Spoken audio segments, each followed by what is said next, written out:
Sveiki! Mani sauc Valērijas Ivicians. Eiropas tālmācības vidusskolā es pasniegšu tādus priekšmetus kā fizika un inženierzinības. Strādājot skolā, dažreiz no skolēna puses var dzirdēt jautājumu, kas skan apmēram šādi. Kāda jēga man visu šo fiziku mācīties skolotāji? Es atbildēšu skolēniem sekojoši.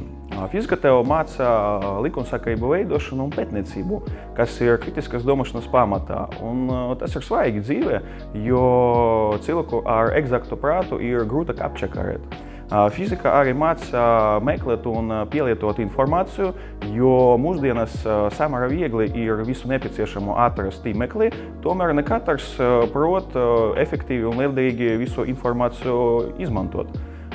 Es ceru uz sekmīgu sadarbību un gribu novēlēt veiksmi jaunajā mācību gadā.